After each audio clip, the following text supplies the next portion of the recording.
Okay, now I'm going to focus a little bit on some of the results. And so in my simulation, I focused on two things. I focused on finding the threshold level, or the required current to obtain a activation response in the cell.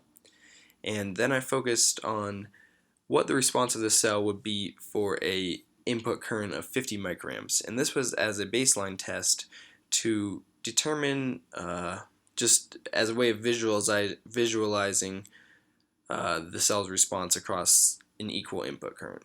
And so one of the most interesting things is to look at the stimulation threshold required versus the depth of the electrode placement.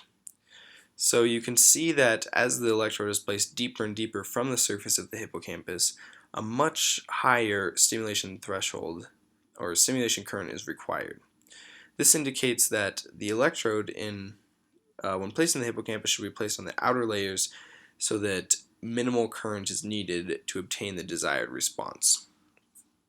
And so I made videos of the response of each cell at 50 microamps and then at its threshold level, and unfortunately SkiRun, which I used to make the videos, it doesn't appear to be working with the new OS X update, so I can't show the process of that video, but I'll look into that and try and get that working as soon as I can, again, because it was working before. But this is the response of the when the electrode was placed in a third of the way through the lacunosum moleculare at a 50 microamps current. So you can see that there.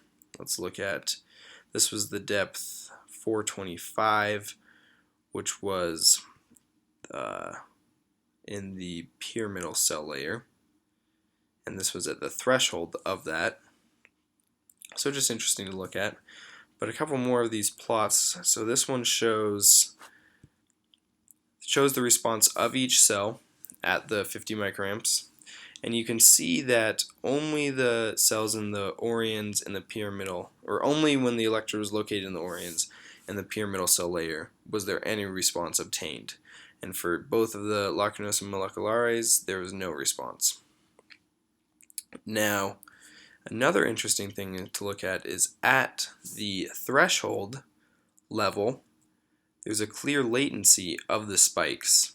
So even though this is at the threshold level of each cell, and it still takes much longer for the cell to spike in the lacunosum moleculare layers as it does for the oriens and the pyramidal cell, indicating that even though one might obtain the response desired by using a higher current, it might not come at the time one expected, which is also an important thing to consider during these experiments, as even a little small time difference can make a big impact because memory is recorded in spatial temporal spike trains. So both where the spike occurs and at what time it occurs is crucial to the memory formation. So those are some of my results from milestone 1, showcasing the effects of placing an electrode at different depths within the hippocampus.